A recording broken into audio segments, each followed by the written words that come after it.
A very warm welcome to all the viewers. This is Chinmay. I'm an architect and an educator for the past 5 years. I'm here to present my informative article titled Revivification of Locale, which was published in International Journal of Science and Research, Volume 9, Issue 6, June 2020. So before starting with my article, I would like you all to perceive the gist of my article. So starting with the abstract, as you all are already aware that due to the unexpected occurrence of COVID-19, we all are spending around 70 to 80% of our time at home confining ourselves to gadgets. Technology has affected human life both positively and negatively, but being overly connected to technology can cause severe psychological issues. But to any human being, mental and physical health should be of utmost importance. Striking the balance is cardinal. And as what I perceive, that this equilibrium can be achieved by connecting with nature. In such times of pandemic, the span between nature and us shouldn't surge. The only way to evade this situation is to draw nature towards us in the form of houseplants or a small garden. Unambiguously quoting, nature is important to us because we are a part of nature.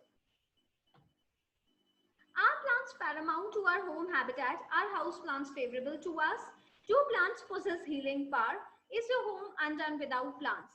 My paper focuses on elucidating the above mentioned concern through readings and occurrences. The 4 types of indoor plants which I have incorporated in my article are the lucky bamboo plant, the spider plant, the peace lily plant, and the snake plant. Starting with my article, the introduction. Technology with the aid of science has made work less challenging. Everyday life has become very easy. Technology has been requisite in people's day-to-day lives, and to exist without them would be unimaginable. Technology has become so ingrained in our lives that it's hefty for us to recall what the world was like prior. Tech devices are compelling and the world is crammed with technology. But as they say, excess of anything is bad. This proverb which holds true to life. Experts have perceived that apart from making our lives favorable, there is a negative side as well. Originally fabricated to serve humanity, digital devices have commenced disclosing harmful repercussions on our lives. Technology is also modifying our bond with nature.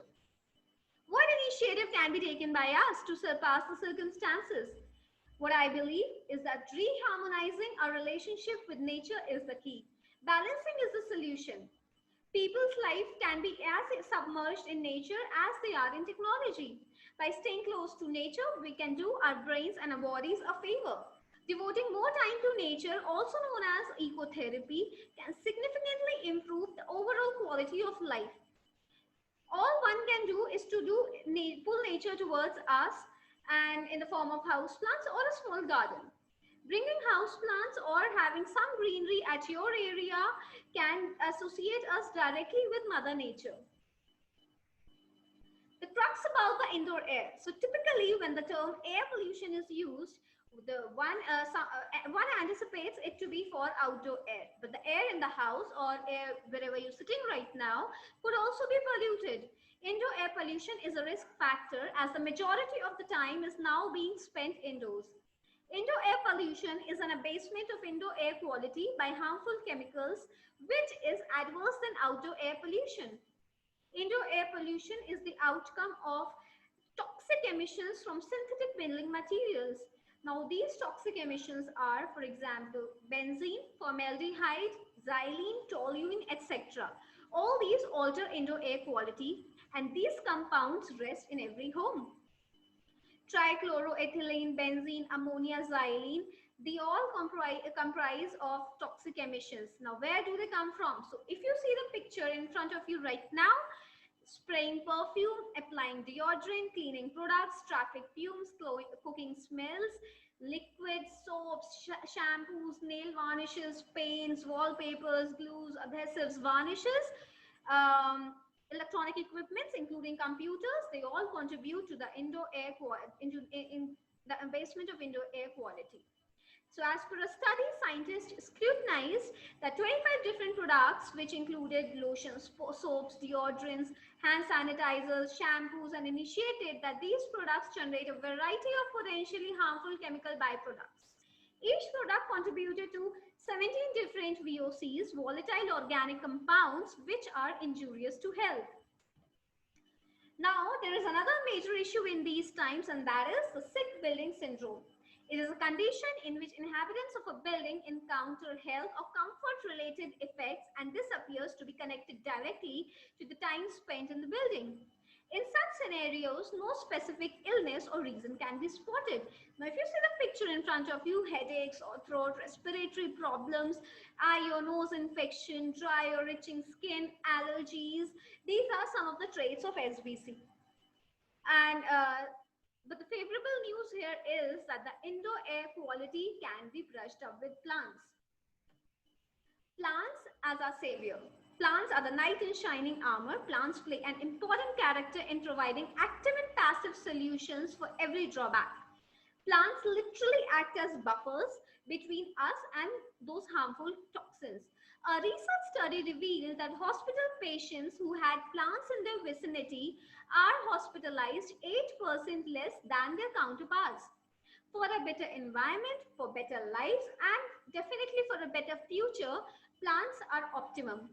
Including few little garden friends to life and home brings ultimate happiness. The color green has been linked with stimulating the production of oxytocin. It is a natural feel-good hormone, the alike feeling experienced when with friends. The power of plants. Indoor air plants are not only aesthetically pleasing, but they also make us feel great. Primarily, plants provide us oxygen, fresh oxygen, and oxygen is indispensable. The existence of plants has very positive effects on us. Studies have revealed that the presence of plants reduces stress and anxiety. Now, and the harmful toxins which are spread in the air, they break down and they're absorbed by the leaves, and they break down there, and they are stored in the soil. And this whole procedure increases humidity and reduces oxygen, henceforth increasing productivity, concentration, and creativity in us. The eminence of a healthy living environment is so crucial that even NASA, National Aeronautics and Space Administration, in association with the Associated Landscape Contractors of America, ALCA, conducted research ways to clean the air in space station through plants. Now, there are 4 types of indoor plants that I have incorporated in my article. Coming to the first one, which is the lucky bamboo plant. Bamboo plant is a versatile add-on to any home decor. Now, what I have done is I have remodeled the customary arrangement of the plant. The red ribbon which was tied around the bamboo has been removed, and the plant which you see in the picture is growing in a low-heighted dish. The area of the dish is around 12 centimeter by 14 centimeter by 6 centimeter, and this box was initially a box of cashew nuts, and it's gratifying to reuse the materials. So this box gives enough space all around the roots for them to breathe and spread out. Bamboo plants detest direct sunlight. It does great in bright light, and twice in week water can be changed. It thrives in water. The one which you see in the picture sits near the window on the east in my living room.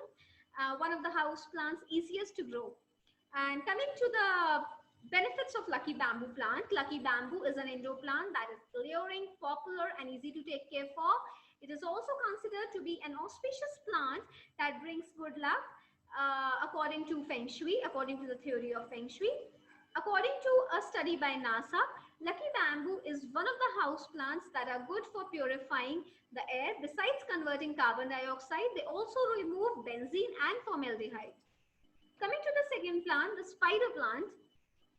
The vintage favorite in the house plant world rests in the living room. No living room is complete without a plant, and this is what I perceive. Area taken by the plant, which you see in the picture, is 45 centimeters by 45 centimeters. It is named so, the spider plant, because of its spider-like leaves that droop down from the plant like spiders on a web. The plant prefers bright light ranging from semi-shady to partial direct sun.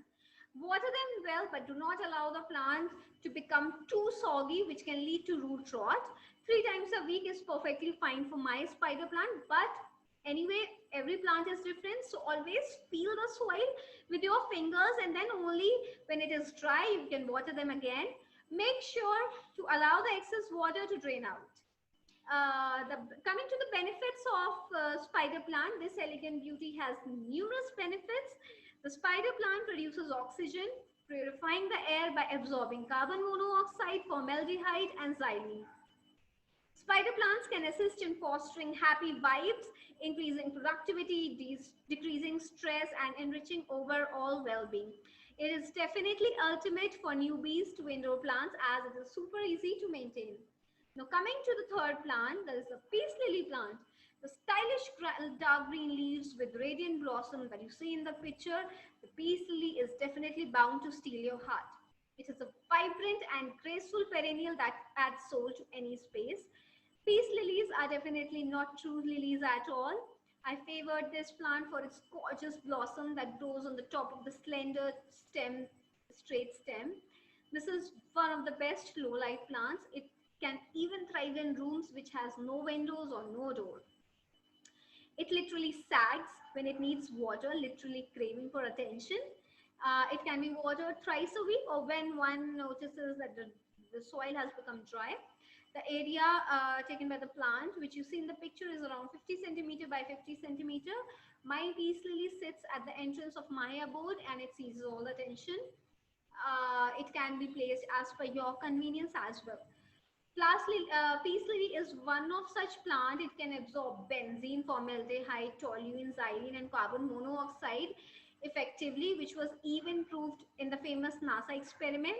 Peace lilies absorb the harmful acetone vapors and keep their presence in the surrounding air in control.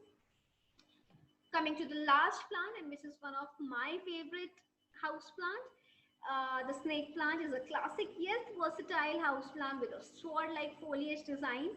Snake plant, also known as mother-in-law's tongue in common language. Its architectural nature makes it a natural choice for modern and contemporary designs. The plant shown in the picture is occupying around 30 to 30 centimeter of space. If you think that any type of plant that you can keep alive is made of plastic, you need to think again, because the snake plant is very tolerant and it can thrive in full sun to low light conditions. It thrives best in indirect sunlight. And coming to the benefits of the snake plant has numerous benefits. It purifies air by absorbing toxins through its leaves. Snake plants can be the best bedroom plant, as when most of the other plants release carbon dioxide at night, this plant continues to produce oxygen. So coming to the conclusion, significance of plants in our lives must definitely not be underrated. House plants can do much more than just brightening up spaces. Apart from adding color and life to the place, they can also alter the physical aspects of the environment. And as what I feel, while systemizing your house, house plants should hold the same importance as furniture. In a study, it was found that when residents potted plants and learned how to take care of them, their quality of life improved significantly.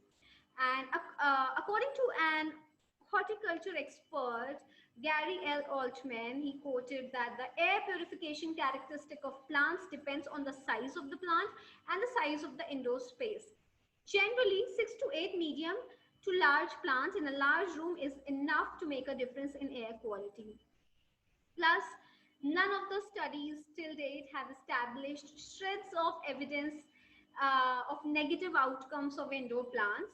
So next time, whenever someone complains about having to water plants, just tell them about all the benefits that the plants are giving to us in return.